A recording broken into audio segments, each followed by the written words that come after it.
Good afternoon. Thanks for being here. I have no announcements, so I will take your questions. Julie. Thanks, Jay. I just want to say at the top that it appears as though AP's Twitter account has been hacked, so anything that was just sent out about any incident at the White House is obviously false, and we'll be putting something out hopefully shortly to clarify that if that hasn't happened already. Good. I thank you for that. I appreciate that, and I can say that the president is fine. I was just with him. Thank you. On another topic, Israel said today that they believe that Syria has used chemical weapons, joining Britain and France in making that assessment. And I'm a little unclear, I guess, about what the White House and the U.S. position on this is. Does the U.S. disagree with those assessments, or is the U.S. just not in a position or have enough information at this point to be able to make that similar assessment? I appreciate the question. We are, as you know, concerned about reports of potential chemical weapons use, which is precisely why we've called for a thorough investigation. As the president has stated, we know the Syrian government has the capacity to carry out chemical weapons attacks. We also know that there are those in the Syrian government who have expressed a willingness to use chemical weapons to protect their interests and prolong the rule of the Assad regime. We remain skeptical of any claim that the opposition used chemical weapons. It's important that we do whatever we can to monitor, investigate, and verify any credible allegations, given the enormous consequences for the Syrian people, and given the president's clear statement that chemical weapons use is unacceptable. We will also continue to monitor closely Syria's chemical weapons in coordination with friends and allies who share our concerns. We believe that Syria's chemical weapons stockpile remains under Syrian government control. I can't provide any additional details on those efforts because, of course, I won't speak to intelligence, but we are engaged with other countries to underscore the common concern about the security of these weapons and the Syrian government's obligation to secure them and not to use them or transfer them to others, including non-state actors. We coordinate closely with our partners, including the French, British, and the Israelis.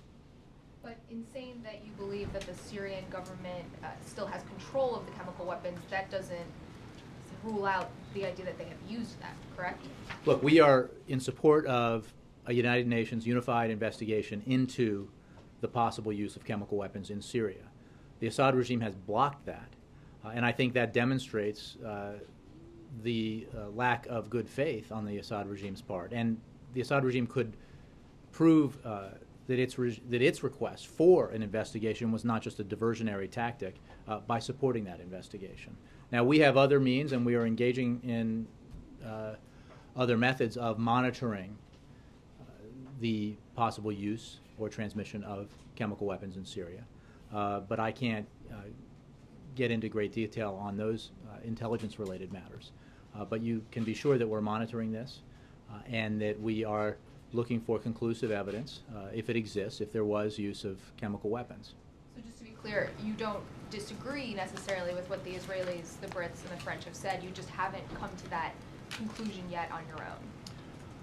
I'm saying that we support an investigation. We are monitoring this, and we have not come to the conclusion that there has been that use, but it is something that is of great concern to us, to our partners, and obviously unacceptable, as the president made clear. And then just quickly, is there anything you can tell us about U.S. involvement in the investigation that led to the arrests in Canada yesterday? I can talk to you about that. We, first of all, welcome yesterday's announcements by Canada that they have disrupted a terrorist plot working in coordination with U.S. law enforcement. The FBI worked with Canadian law enforcement, and I refer you to the FBI and Canadian government officials for more details on that. But this successful cooperation illustrates the close relationship we have with Canada on so many important issues, including foreign affairs, trade, emergency preparedness, and security. So this was obviously a welcome announcement by the Canadian government. Yes? So the president, going back to Syria, chemical weapons, the president has set chemical weapons use as a red line that would trigger unspecified U.S. action if it was determined to have been used. Now, was the administration, first of all, made aware by Israel in advance that they'd be laying out these accusations today, and was it prudent for them to go public with them? And again, if this accusation turns out to be true, what would the consequences be, and could that? Well, I'm not going to speculate about consequences. What I will say is that the president made clear that the use of or transmission of chemical weapons, including the transmission of chemical weapons to non-state actors, would be unacceptable in the President's view, unacceptable to the United States. We have made clear that we're concerned about reports of potential chemical weapons use in Syria. It's also important to note that the use of chemical weapons is difficult to confirm, especially in a circumstance and environment like you find in Syria at this point. But we are utilizing a variety of methods to assess those reports and claims of use. And we are, of course, in support of a unified United Nations investigation into this matter, an investigation that the Assad regime called for but is now blocking. Would the red line be on any use whatsoever of chemical weapons, including a nerve gas in an isolated incident, or are we talking about something more widespread use or deployment of chemical weapons? The President spoke very clearly about this from this podium, and his views on the unacceptability of the use of chemical weapons. I'm not going to speculate about how they would be used. The use of chemical weapons would be unacceptable, as would the transmission or transference of chemical weapons to others outside of Syria. And one last thing. Or to non-state actors. On the Boston bombing, more questions are being raised about whether the FBI acted thoroughly enough after Russia raised concerns about the older brother's in 2011, and then why there was no follow-up after he visited Russia in 2012. So what, if anything, is the White House itself doing to get to the bottom of this? There is an active and complete and full investigation underway into what happened in Boston, the bombings at the Marathon. We have obviously apprehended and have in custody and have now charged a suspect, Jakar Tsarnaev. Another suspect, his brother, died on Friday night. But this process is just beginning. What is clear is what the FBI has said about the actions it took in response to information received from Russia, actions that included interviewing Tamerlan Tsarnaev and family members, and the conclusions that they reached at that time regarding the fact that there was no evidence of terrorist activity, domestic or foreign. I would refer you to the FBI for more details about their actions and response to the information they received from the Russians. We have an active and cooperative relationship with the Russians on security matters, counterterrorism matters. That is true broadly, and it's true specifically in this case. Jessica. This morning, Secretary Napolitano said in a hearing in Capitol Hill that the system pinged when Tamerlan Tsarnaev went overseas to Russia, but not when he came back. Is the President concerned that there's a flaw in the system, and if so, is he looking to have a review of that and have it possibly changed? What the President said when he stood here before you late Friday evening or night was that there are many questions that need to be answered, and that's what a thorough investigation will produce, is answers to all the questions we have about these two individuals, their activities, their travel, their associations, what motivated them, everything that went into the decision that they took to engage in a terrorist act against people of the United States in Boston.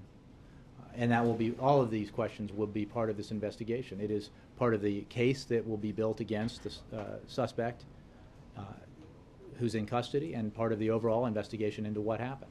Should he have been on a no-fly list? Should people who are spending that much time overseas in Russia be on no-fly lists? Should we be concerned about people who have been interviewed by the FBI and are just simply spending time overseas? Well, look, specifics of this investigation should be reviewed by investigators, and as they develop more information and it's appropriate to make it public, that will happen.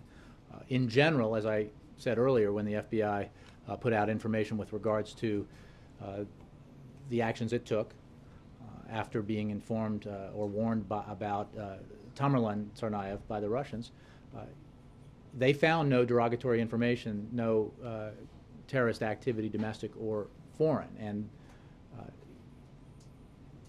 having said that, this investigation will continue, and there is active cooperation with the Russians with regards to the trip that the elder Tsarnaev made to Russia. There is thorough investigation underway into all of the actions and sources of motivation and inspiration that were involved here that led to these actions, and as it should be. And this is early. This is in an early stage right now. The arrest was made only on Friday night. Is this the president's new nightmare scenario where a homegrown terror cell, if you call two guys together a terror cell, if that's all it turns out to be, who knows at this point, operates on their own without any forewarnings, and there's really no advance notice where the president or law enforcement can track it down in advance? Well, it's a great question, and let's set aside the specific case because we don't have all the answers yet.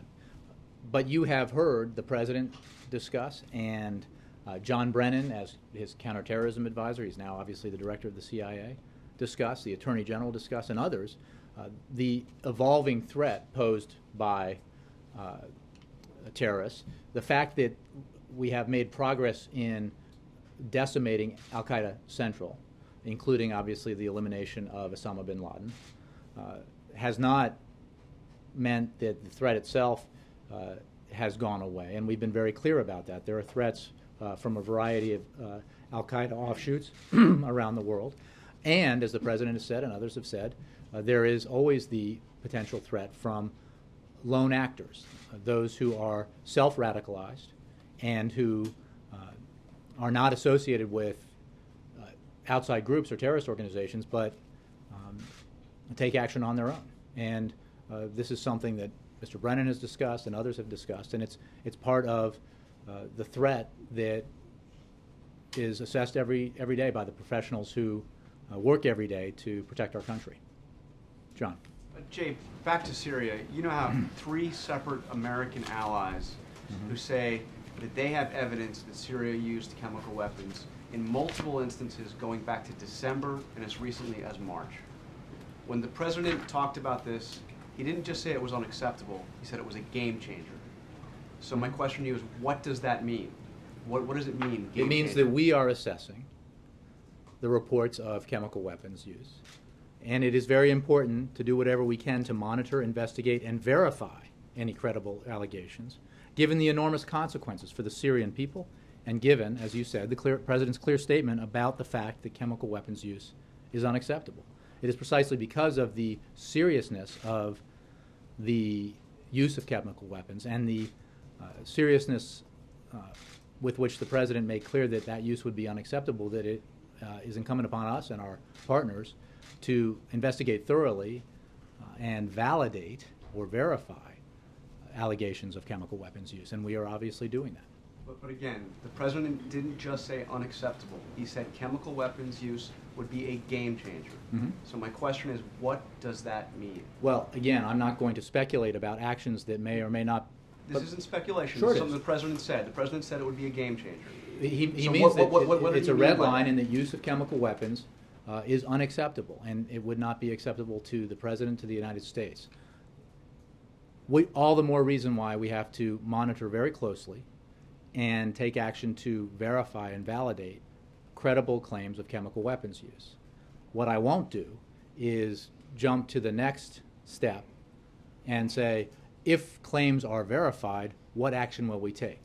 That's speculating, and I won't do that. But you can be sure, based on what the President told you from this podium, that this is a very serious matter, which is why we are investigating it the way that we are. Can we be assured he is going to take action? I mean, you might tell me what the action is. Is he going to do something about this? Well, you're saying to do something about this, we have to make sure that we monitor. This but isn't again, crazy speculation. You I'm have not two saying it allies who is. say they have physical evidence. You have the Israelis who have made a strong case about what happened. And we are, as we absolutely must, working with our partners to investigate these allegations. It is absolutely the case in an environment that, like the one you have in Syria, that proving chemical weapons use can be difficult. But we are engaged in a process of trying to investigate and verify these allegations. So what are we doing in that area? We know that the Brits and actually went and took soil samples. What are we doing to Well, I'm not going to investigate? get into the methods that we use to gather information or intelligence, but you can be sure that we are utilizing the tools that we have available to us to investigate these very serious allegations. Jay, Yeah. these three countries jumping the gun, reaching this determination. Look, this is a very serious issue. The fact that there were allegations about chemical weapons use led to the calls for an investigation by the United Nations. We support that effort and believe that the Assad regime's blocking of that effort demonstrates or seems to demonstrate a lack of seriousness about their intent when it comes to their original calls for an investigation. It is why we are working with our allies and partners to, as well as using the tools that we have available to us, to further investigate these allegations. But it is the seriousness of this. Look, here's what I'll tell you, Major. I speak for the President. He views these issues as very serious, as he made clear to you, and he is ensuring that we carefully investigate allegations like these and attempt to verify them because of the fact that if it were to be the case that chemical weapons had been used in Syria, that would be unacceptable, as the President made clear. Implicit in your answer that it's difficult to verify these things because of the facts on the ground, and that we have yet to reach this conclusion. Implicit in that is that these other three countries have reached a conclusion prematurely. Well, no, we're working with our allies. We consult with these countries and others and share information all the time on these matters. And I would simply say that we are working to investigate and verify these allegations. It is precisely because the use of chemical weapons is such a serious issue, and the seriousness that the use of those weapons would be viewed by this government, that we need to be extremely deliberate in the process of evaluating and attempting to verify these reports. In other words, we find nothing objectionable about the evidence they've cited or their methods to try to verify it on their own. Again, we work with our partners. We share a great deal of information. We have means and methods that we employ to monitor chemical weapons in Syria.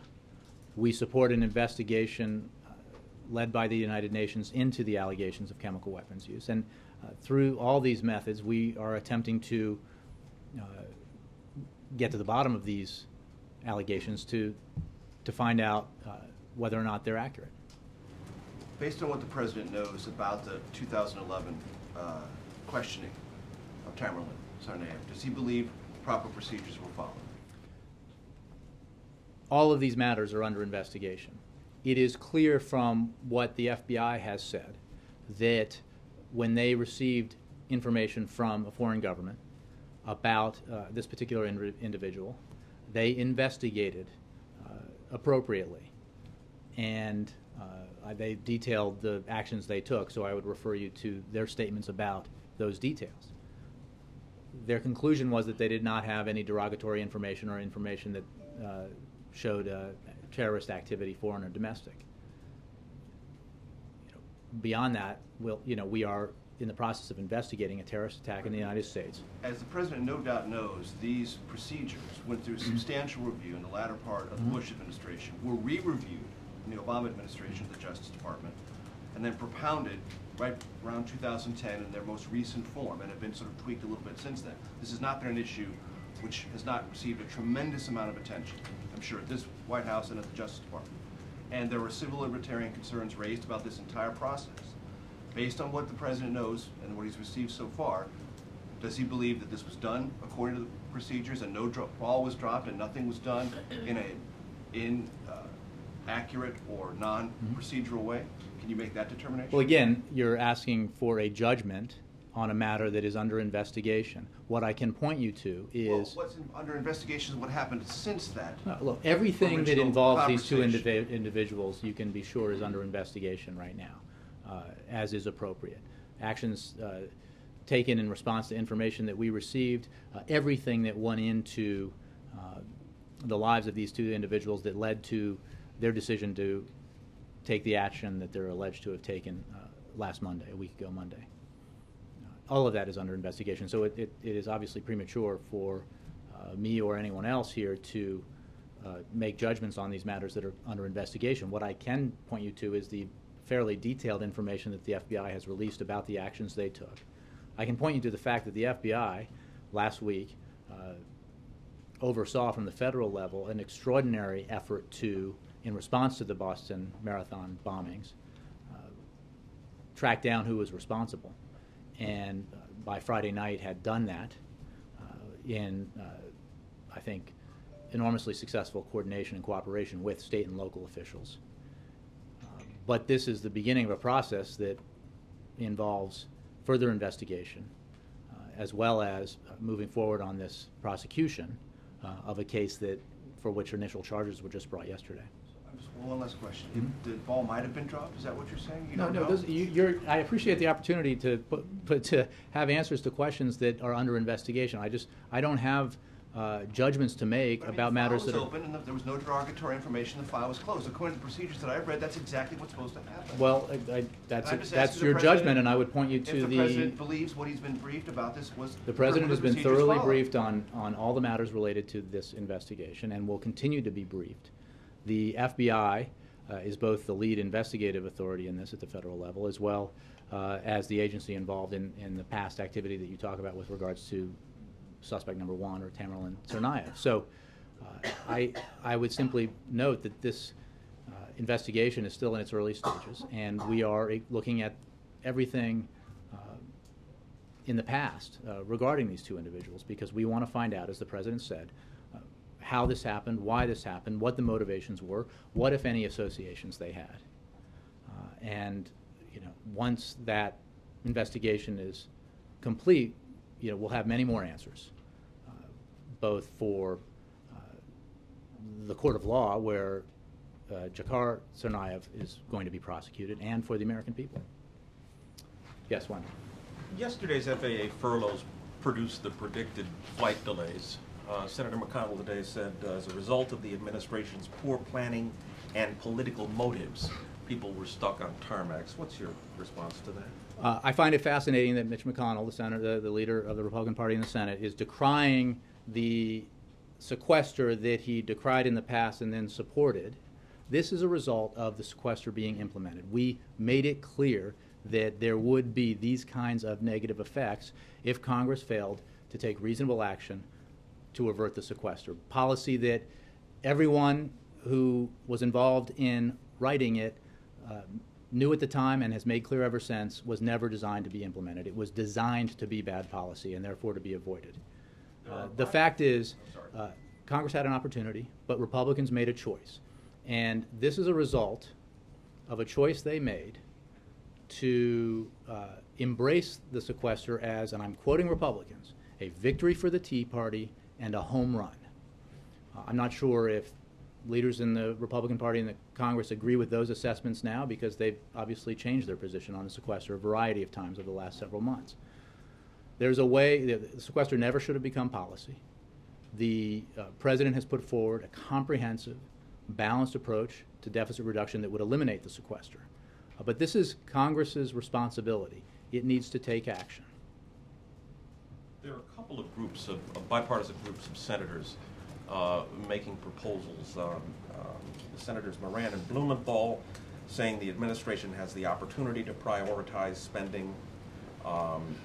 Senator Blumenthal suggesting that the furloughs ought to be postponed to give Congress another chance to revisit sequestration. A couple of other senators, a Republican and a Democrat, asking the Transportation Secretary and head of the FAA if they might be able to move money around. What's your response to that? Well, let me say a couple of things. One, I think the fact that various lawmakers are suggesting remedies, it confirms what I've said, which is only Congress can take action to stop these delays. These delays are a result of the sequester that Republicans insisted take place. But let's be clear about the actions the FAA has taken and the actions that it cannot take because of the way the budgets are structured and the way that the law imposing the sequester is written. the Department of Transportation is required by the law to cut about $1 billion between now and the end of September. That's $637 million from the FAA. The FAA has initiated a series of cost-saving measures, both personnel and non-personnel related, including a hiring freeze, restrictions on travel, termination of certain temporary employees, and reductions to contracts, among other savings. But the fact is 70% of the FAA's operations budget is personnel. So there is simply no way to avoid furloughs. And remember, Secretary LaHood came to this briefing room and laid this out as what would be an inevitable consequence if sequester were to become law, were to be implemented, and over time, all of these other measures were implemented and the final action had to be furloughs. That's just a fact. Now,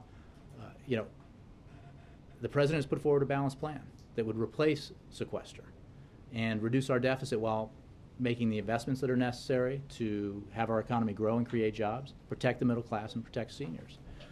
And the President is engaged in a process with lawmakers where he is trying to find common ground, to see if common ground exists with Republicans around the basic principle that we need to reduce our deficit in a balanced way. And he has put forward a plan that would do that and would eliminate the sequester in the process. When it comes to these delays, though, Congress, Congress has to act in order to avert these delays. Senator Moran says the fact that you're not asking for the ability to prioritize spending under the FAA suggests you want what I'm saying is you want the sequester to inflict maximum the law. pain. That's since we did everything we could to avert the sequester, and unfortunately Republicans decided as a political matter that it was a home run for them to inflict this upon the American people. I think that suggestion just doesn't hold water. Secondly, the FAA did take action, all the action that it could under the law to produce savings and avoid furloughs up until this point where, because of the nature of their budget and the personnel-heavy nature of their operations, furloughs are the only option available to the FAA at this time. Now, again, if Congress wants to address this matter, then they should act. But this is something that only by law Congress can do. Can you give us an answer for us then what the administration is doing right now in terms of dealing with the significant delays, several hundred yesterday and many others being reported again today? Aside from the pressure put on Congress, what can you do at this point to try to reconcile the situation in some form for travelers? Well, I think you're asking separate questions. It's a matter of how we resolve our budget disagreements that have led to the imposition of the sequester, the decision by Republicans to embrace the sequester. I understand that part. And to make, spend a lot of time insisting that there were no consequences to the sequester, and then suddenly when there are consequences that they don't like, to start pointing fingers, when in fact they had the opportunity to avert this and avoid it. Our interest is in eliminating the sequester entirely. It never should have become law. The President has put forward a proposal that would eliminate the sequester. When it comes to specific actions that the FAA has undertaken to deal with the delays caused by this, I would refer you to the FAA. Those are matters of traffic control and safety, and to the Department of Transportation in general.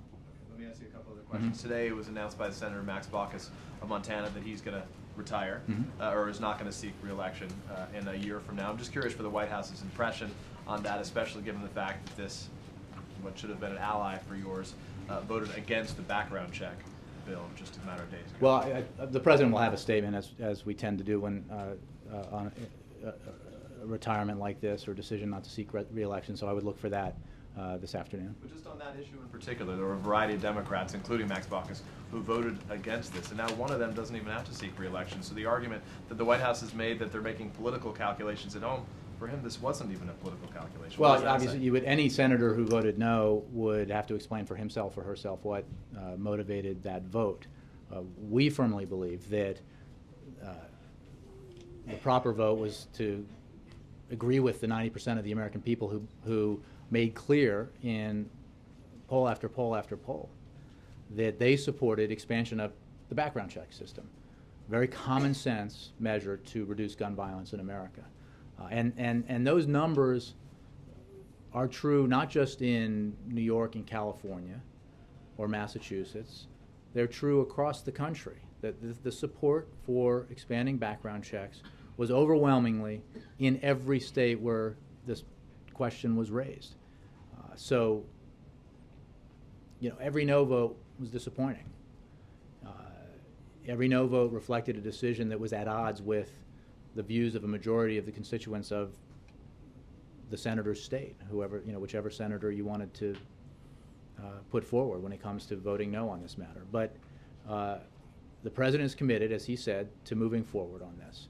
And he believes that when you have a situation where the American people so strongly support moving forward in one direction, and there is resistance because the Senate in this case is behind the curve here, catching up to the American people eventually, they'll get it right.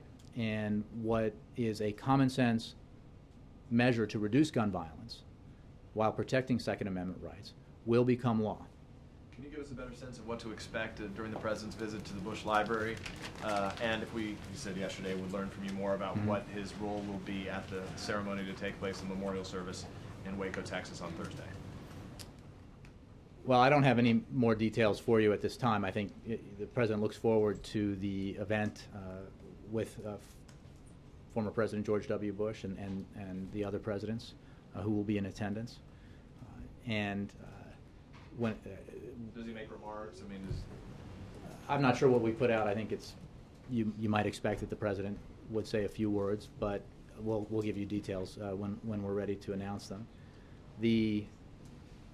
When it comes to the memorial service, as the president noted, I think appropriately on Friday night, as we were discussing the dramatic events outside of Boston, the people of West Texas suffered enormously last week and continue to suffer from this tragic explosion that has taken lives and property and caused enormous harm. And the president wants to make clear, as does the First Lady, that our thoughts and prayers are with them, and we will be with them moving forward as they rebuild their town and recover from this tragic event. will he be speaking? Again, I'll provide you details as we formulate them. Yes, Mark. Had a couple.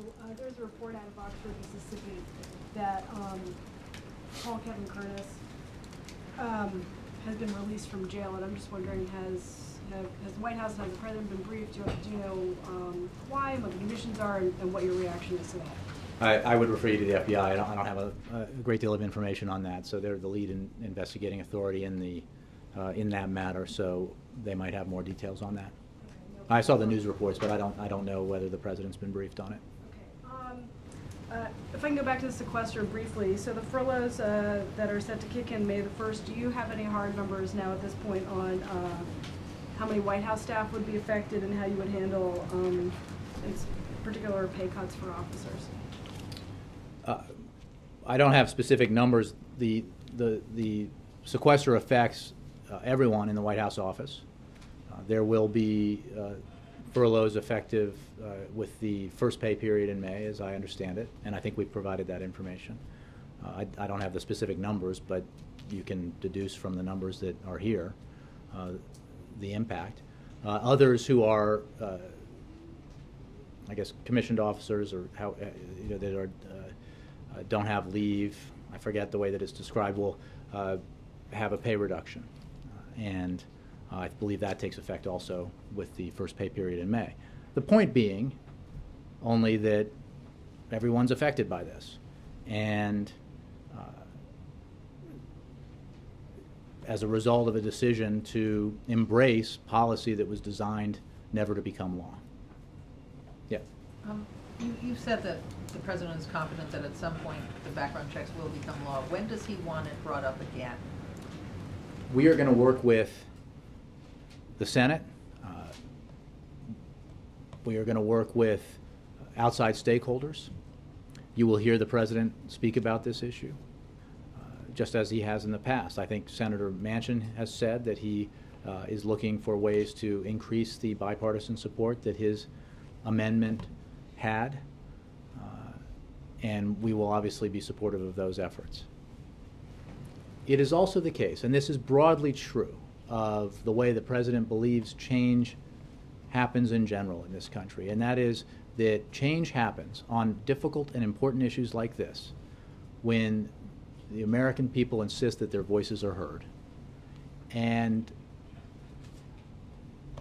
the American people make clear where they stand on this issue. And now that a vote has been taken and the will of the American people has been thwarted by a minority in the Senate, those who are disappointed in that, those who are angry about it, need to raise their voices. And that's how change happens, when the public is engaged and when the public that sent elected officials to Washington makes clear to those elected officials what their evaluations are of how they're doing their jobs. And in this case, whatever the state is, there is a majority in that state that is disappointed in the vote taken, if the vote was no, by a United States senator. So we, as the president did, call on the frustrated constituents to make their frustration known. Well, generally, the way they do that is in an election, so are you waiting till after the next election? No, I don't think that it requires an election necessarily to bring about that change. I think that there is an opportunity for Americans who are frustrated by the failure of the Senate to act in a common sense way, in a way that is supported by the vast majority of the American people, to make their unhappiness and their frustration known sooner than the next election. And there's a variety of means available to the citizens of this country to communicate with their lawmakers and make their views known. So is the focus now on mention to me on background checks alone? Look, I think it's no. The president is committed to all the elements of the package that he put forward. He is disappointed by the failure of the Senate to take action on things that had broad bipartisan support across the country, majority support across the country, and he will continue to push the entire package. He is also continuing to ensure that we implement all of the 23 executive actions that were part of this package. There was action taken on a mental health executive action on Friday to ensure that records are more available to those conducting background checks. There is action today at the CDC looking at matters of gun violence that is part of the package of executive actions that the president put forward, and he's going to insist that all of these actions be implemented, even as he pushes for and works with Congress to take up legislation. Alexis. Back on FAA and sequester, you've said two things today: that the president thinks it's dumb policy, he has great sympathy for the people at DOT and the FAA, for the travelers who've been inconvenienced, and it's up to Congress to act. So my question is, if Congress decides to act immediately by enacting some sort of change that addresses just FAA and that $637 million, separate and apart from whatever they might want to do with the president on the budget, would the president sign such legislation? Well, let me say, first of all, that the best way for Congress to fix this problem is to replace sequestration with a smarter approach to deficit reduction. That's how it was designed. It was this onerous law that was put before Congress to run away from and force them to take responsible action to reduce the deficit. Unfortunately, a decision was made, and I'm quoting Republicans here, to embrace sequester as a home run and a political victory, a victory for the Tea Party. But Congress can still act. Now, if Congress has another idea about how to alleviate the challenges that sequester has caused for the FAA and for American travelers, we are open to looking at that. And we're happy to look at it. But let's be clear. If they were to take that action, and we would be open to looking at it, any short-term or targeted fix to this problem is just a Band-Aid. Because the fact is there are a broad variety of negative effects of sequester. And this is one of them. It's the families whose kids aren't on Head Start or won't be on Head Start. It's the seniors who won't get Meals on Wheels.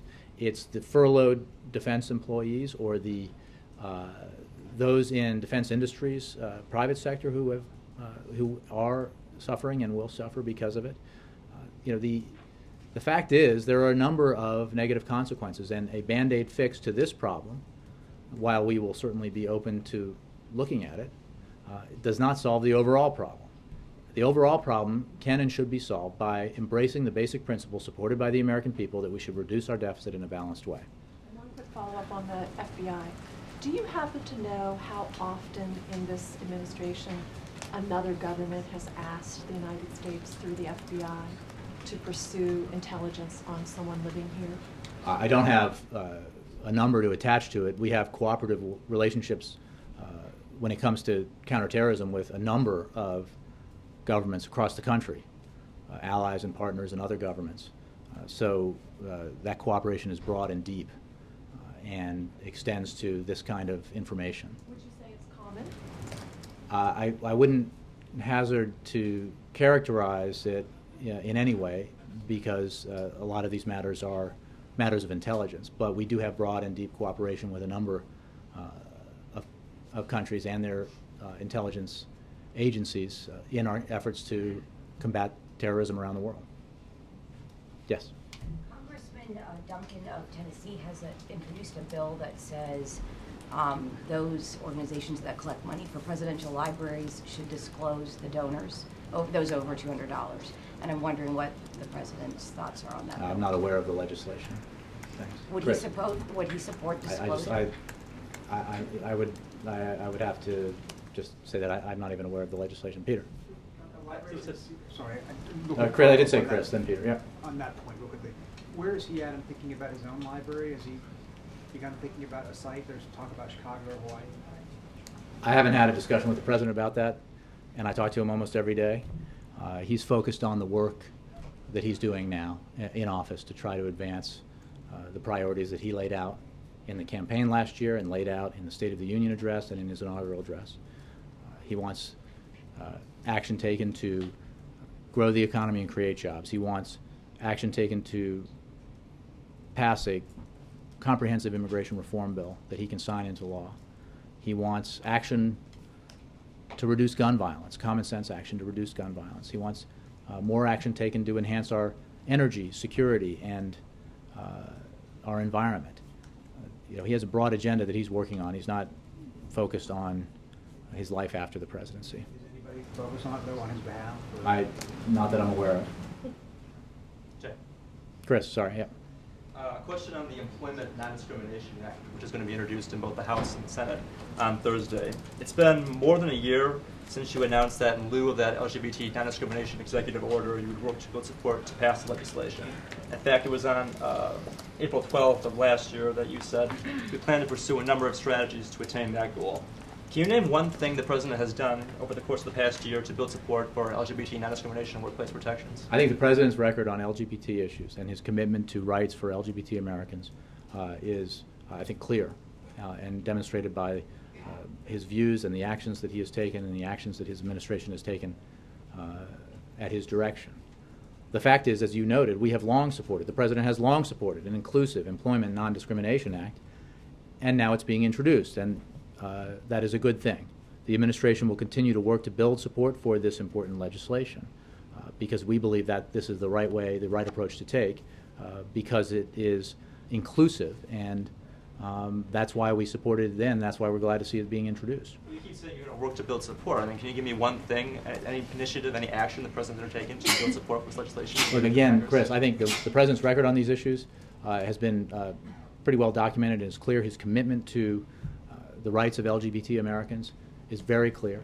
His support, his support for this specific legislation, I think, is reflected in the fact that it's being introduced, as you said, in the House and the Senate, and he will work with like-minded lawmakers who support movement on this legislation to see it passed and hopefully signed into law. That's how this process works. This is the approach the president thought was the right one to take, and he is encouraged by the progress being made. Any initiative that the president's undertaken? Again, I think I've answered the question. George. How much does the president view the four former presidents as a resource for advice? And we know he relies on President Clinton at times, but does he talk to the other former presidents ever? What I will say, and I've said this before, that I'm not going to divulge conversations that the President has had, private conversations with his living predecessors. I will simply say that he believes that they share a very unique experience. That's a redundancy. It was just unique, not just very unique. A unique experience of holding this office. And that regardless of the times when they served and their political and policy differences, there is a commonality of experience that the President believes binds them together. It's the responsibilities of the office are the same. The weight of the decisions that a president has to make is always enormous and substantial. And he believes that every person who has held this office has approached it with a commitment to doing the things that he believes, he in the case of the past, he and or she in the future, are the right things to do to make the country better and to help the American people and to make it safer. And that commonality, regardless of the differences that may exist between them, is, I think, a very powerful thing. And the President looks, and for that reason, the President looks forward to seeing all of his predecessors in Dallas next week, or this week. Without getting any specific conversations, does he stay in touch, though, with the others? Again, he is, broadly speaking, he has had conversations with his predecessors, but I don't want to get into specifics about those conversations. Thanks, you all.